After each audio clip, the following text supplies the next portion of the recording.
నా వల్లనే కదా ఇలా అయిపోయావు, నన్ను వదిలేసి నేను చచ్చిపోయినా అనుకోని నువ్వెవరినన్నా పెళ్లి చేసుకుని హ్యాపీగా ఉండను అంటాడన్నా. కనులు నదులే కలలు చెదిరేలే అంటే కాళ్ళు అవిటి వాళ్ళలాగా నేను నిన్ను చూసుకోలేను కదా, అందుకనేసి డాక్టర్ చెప్తుంటే నేను విన్నానన్నా. నాకేమన్నా పాయిజన్ ఇచ్చేసి చంపేమని చెప్తున్నాడన్నా. నిన్ను గుండె మీద నిదురపుచ్చనా ఎన్నో ఆశలు పెట్టుకున్నామన్నా, ఎలాగో ఉండాలి, ఎట్లెట్లో బతకాలి అందరిలాగా అనుకున్నాం కానీ ఇలా అవుతుందని అస్సలు అనుకోలేదన్నా. ఎంతో సంతోషంగా ఉండాల్సింది ఇలా అయిపోయాం అనేసి చాలా రోజు బాధేస్తుందన్న. నడిచే సమయమే అసలు కదలదే, మాకెవరు లేరన్నా, కనీసం అట్లీస్ట్ చెప్పడానికి కూడా ఎవరు లేరన్నా. నిన్ను నన్ను ఈ దూరం వేరు చెయ్యదన్నానే.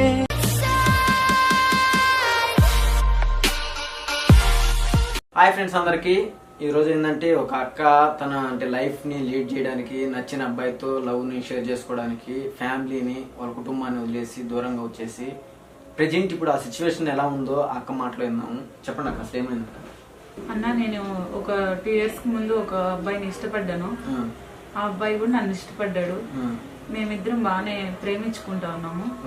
తర్వాత వచ్చేసి మా పేరెంట్స్ తెలిసింది, మేమిద్దరం వెళ్ళిపోయాము, లేచిపోయాము.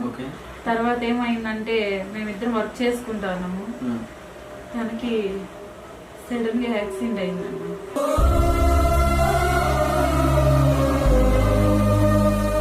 ఎట్లున్నాడు అతను?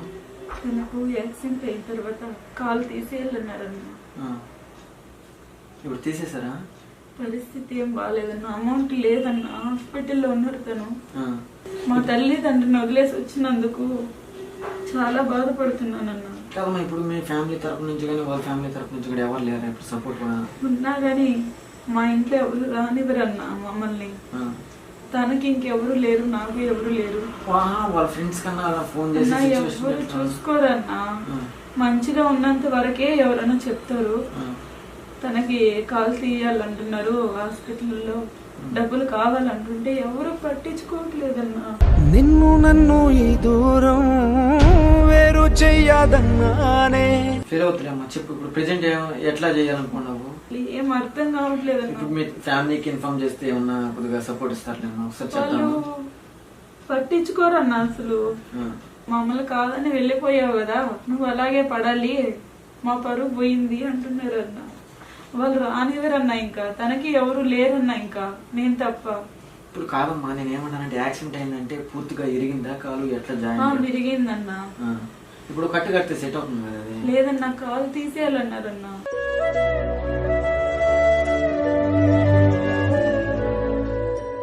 ఇప్పుడు నీ ఫ్యామిలీ అనేది ఇష్టపడి మ్యారేజ్ చేసి అరేంజ్ మ్యారేజ్ చేస్తుంటే నీకు అబ్బాయికి ఏమైనా రిస్క్ అయినా సరే వాళ్ళ ఫ్యామిలీ సైడ్ నుంచి మీ ఫ్యామిలీ సైడ్ నుంచి సపోర్ట్ అనేది ఉంటుంది కదా? ఖచ్చితంగా అన్న. ఇప్పుడు నువ్వు ఏం చేయగలుగుతావు చెప్పు? అబ్బాయికి ఆ సిచ్యువేషన్ అయింది, నువ్వేం చేయగలుగుతావు? ఏమి చేయలేము కదన్నా, లేడీస్ కదన్నా మేము. ఏం చేయాలన్నా ఇంకా వేరే దారి ఎంచుకోవాలంటే కష్టం, కుదరదు. అదే తల్లిదండ్రుల మాటిని చేసుకోండి, వాళ్ళు చూసుకుంటారేమో. నైంటే దయచేసి ఎవరు లవ్ చేసి పెళ్లి చేసుకుని ఇబ్బంది పడకూడదన్నా. వాళ్ళిద్దరూ సంతోషం ఉన్నంత వరకు ఓకే గాని లేకపోతే చాలా ఇబ్బంది పడతారన్నా. ఎవరు చూసుకోరన్నా, ఫ్రెండ్స్ అయినా ఎవరు రారన్నా, అసలు ఎవరు రారన్నా. సో ఫ్రెండ్స్, నేను ఏమంటున్నానంటే అంటే ఎవరైనా సరే మ్యారేజ్ చేసుకున్నప్పుడు మంచిగా లీడ్ చేయాలా, అబ్బాయితో మంచిగా ఉండాలా, ఎంజాయ్ చేయాలా, అంటే లైఫ్ అంతా ఉంటే నాకు జీవితం సంతోషంగా ఉంటుంది అనేసి ప్రతి ఒక్కరు అనుకుంటారు, ఒక అమ్మాయి అయినా సరే ఒక అబ్బాయి అయినా సరే. సో అదే విధంగా ఈ అక్క కూడా అంటే తనతో లైఫ్ అంతా హ్యాపీగా ఉందామనేసి అనుకునేది. సో ఈ అక్క ఒక్కటి అనుకుంటే దేవుడు ఒకటి చేశాడు అన్నట్లు అబ్బాయికి ఇట్లా యాక్సిడెంట్ అనేది జరిగింది అనమాట. సో వాళ్ళ ఫ్యామిలీతో కానీ మంచి అంటే వాళ్ళ ఫ్యామిలీ చెప్పినట్టు చేసుకుని ఉంటే తను హ్యాపీగా ఉంటాడు, నేను హ్యాపీగా ఉంటాను. తనని వదలలేకపోతున్నానన్నా. నన్ను ఇష్టపడింది దానికి, తనకేమన్నా అయితే నాకెవరు లేరన్న. ఊపిరి మాత్రం ఉన్న పళంగా పోతున్నట్టుందే. అంటే అమౌంట్ కడితే కాల్ అయితే సెట్ అవుతుందా? అవుతుందన్నా, అవుతుంది కానీ చెప్పమ్మా, ఫీల్ అవుతుంది చెప్పు. కష్టమే అన్నా, ఎవరు ఇవ్వరన్నా, ఎవరు ఇవ్వట్లేదు. అట్లా కదమ్మా, నీకు నేను ఏమంటానంటే అమౌంట్ గురించి వదిలి అబ్బాయికి హెల్త్ మంచిగా ఉంటుందా, నేను అమౌంట్ కడితే నేను కడతా, మీ అన్న అనుకో, నేను అమౌంట్ అనేది నేను సెట్ చేస్తా అబ్బాయికి. బాగుంటుందని చెప్తున్నారన్నా, కానీ నువ్వు ఏడవకు, నేను మంచిగా మాట్లాడు, నేనున్నాను కదా, అబ్బాయికి ఏం కాదు, అర్థమైందా? ఏం ప్రాబ్లం? ఇప్పుడు కాలు ఒకటే కదా, నేను చూసుకుంటా. దేవుడు ఎందుకు ఇలా పెట్టిందో అసలు తెలియట్లేదన్నా. మాకు ఇలా జరగల.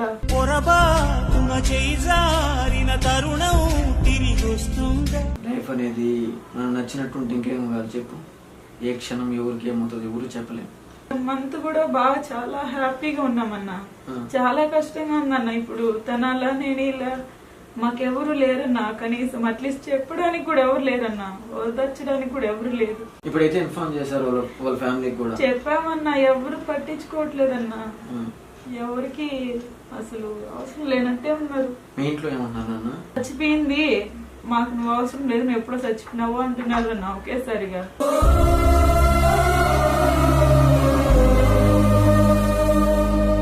అక్క ఎంత చదువుకొని ఎంత జాబ్ చేస్తూ అతని యాక్సిడెంట్ అయితే అతను చూసుకుంటూ ఎంత సపోర్ట్ గా ఉంది. సో ఫైనల్ గా వాళ్ళ ఫ్యామిలీ అంటే ఎంత రిస్క్ వచ్చి తనకు ఎవరు లేరని తెలిసినా కూడా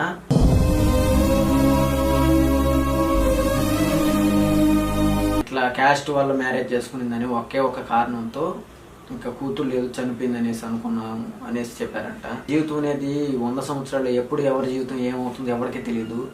దీనికోసం అనేది క్యాస్ట్ అది ఇది అనేసి కారణాలు పెట్టి కన్న కూతుర్ని కొడుకుని దూరం పెట్టి జీవితాలు అయితే నాశనం చేయదు ఫ్రెండ్స్. ఆ అక్క ఎంత ఏడుస్తుందంటే ఏ సంబంధం లేని నాకే ఎంత బాధ అనిపిస్తుంది. సో కనీసం వాళ్ళ ఫ్యామిలీలో పర్సన్స్ అయితే పట్టించుకోలేదు. ఓరోరి దేవుడో ఎన్నెన్ని సితారాలు సేతావు నీ రాతలో. కనీసం వాళ్ళని ఒప్పించేదానికి ప్రయత్నం చేసి ఉండాలి అన్న. ట్రై చేసామన్నా, వాళ్ళు ఒప్పుకోవట్లేదన్నా. వేరే కాస్ట్ అది ఇది అంటున్నారు. ట్రై చేశారా వాళ్ళని? ట్రై చేసామన్నా, ఒప్పుకోలేదన్నా. ఇలా జరుగుతుందని ఎవరు అనుకోరు కదన్నా. మేము చాలా హ్యాపీగా ఉంటాం అలా జరగకపోయింటే. అబ్బాయి ఏం చేస్తాడక్క? తను జాబ్ చేస్తూ ఉన్నాడు అన్న. 45 వస్తా ఉండింది. తను మంచిగానే చూసుకుంటా అన్నాడు కానీ. అంటే ఆయన సైడ్ నుంచి అయితే నీకు ఇబ్బంది ఎప్పుడు పెట్టలా? లేదన్నా, ఇప్పుడైతే చాలా పాపం బాధపడుతున్నాడు. తను నన్ను చూసుకోలేక నేను ఇలా తను అలా చాలా కష్టంగా ఉందన్న. ఒక్కొక్కసారి తను అంటున్న మాటలు వినడం కష్టంగా ఉందన్న.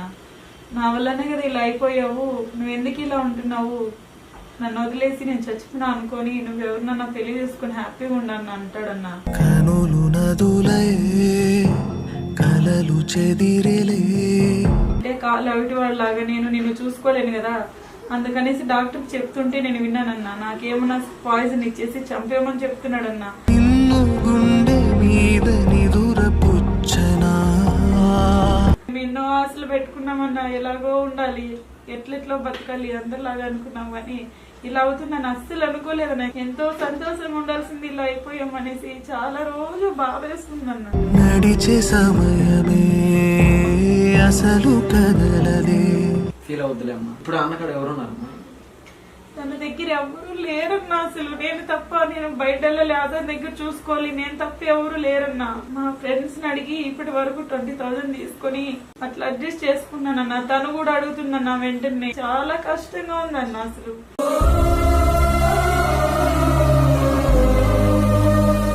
ఏం ఫీల్ అవుద్దమ్మా, నేనున్నాను.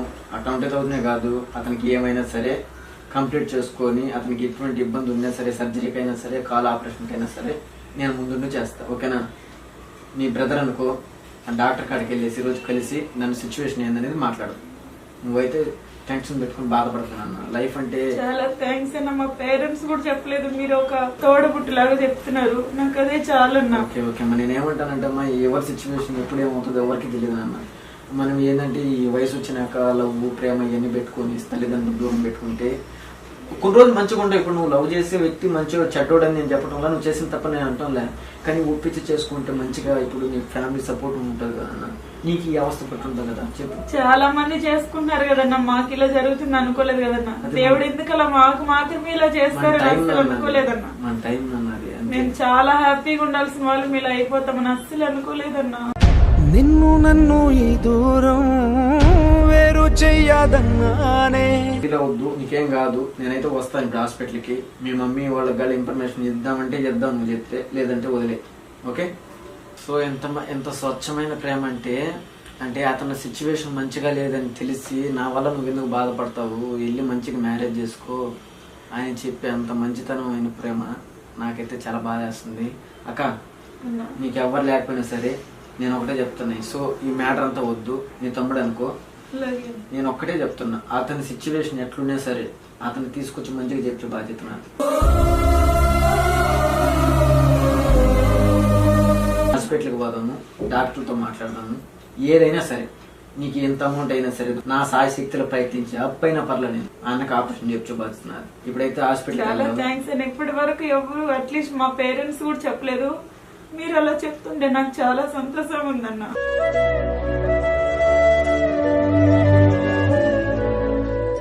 ఏం కదక్క, నీ తమ్ముడిని అనుకో, అర్థమైందా? నీకు అన్నకి నేనుంటా పక్కన. నీకు ఎటువంటి ఇబ్బంది వచ్చినా హాస్పిటల్కి వెళ్ళేసి అన్న కూడా ధైర్యం చెప్పాలక్క. నువ్వు ఏడుస్తూ ఉంటే ఆయన బాధపడుతుంటాడు కదా, ధైర్యం చెప్పుకుని అన్న కూడా ఉండి త్వరగా ఆపరేషన్ అయితే క్లియర్ చేయించుకునేసి ఒక 1 week అలాగే తీసుకొచ్చేద్దాం. అన్న.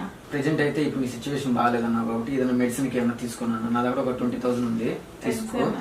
నీకు ఇంకేం ఇబ్బంది ఉన్నా వస్తాయి, ఇప్పుడు హాస్పిటల్కి వస్తాయి. ఇదేంటంటే సంథింగ్ నీ దగ్గర ఉందో లేదో హాస్పిటల్ ఏమైనా కావాలంటే నాకైతే ప్రెసెంట్ ఇప్పుడు 20 అడిగి తీసుకుని వస్తాను అమౌంట్, సార్ని అడిగేసి. అలాగే అన్న. ఇప్పుడు డాక్టర్ని అడిగి అది ఎంత అమౌంట్ అవుతుంది, ఏంది అసలు ప్రొసీజర్ ఎట్లుంటుంది, ఎన్ని రోజులు ఉంటుందని మాట్లాడేసి దాన్ని బట్టి అమౌంట్ అనేది ఒక 2 days లో అరేంజ్ చేసుకుని సార్తో మాట్లాడి క్లియర్ చేద్దాం.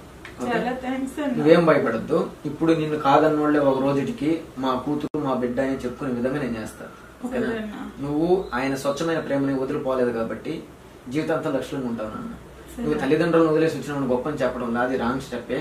కాకపోతే నువ్వు నిలబడ్డావు చూడు ఆయనతో కూడా, అంటే వదిలి వెళ్ళకుండా ఆయన సిచ్యువేషన్ మంచిగా లేకపోయినా సరే ప్రెజెంట్ నువ్వు ఆయనతో కూడా ఉన్నావు అంటే చాలా గొప్ప విషయం అది, నిజం చెప్తున్నా. అలాంటి లవ్ మళ్ళీ అతనికి దొరకదు, నీకు అతను దొరకదు. నిజం చెప్పాలంటే నేనున్నా, అతనికి ఏమైనా సరే నేను చూసుకుంటా, ఓకే?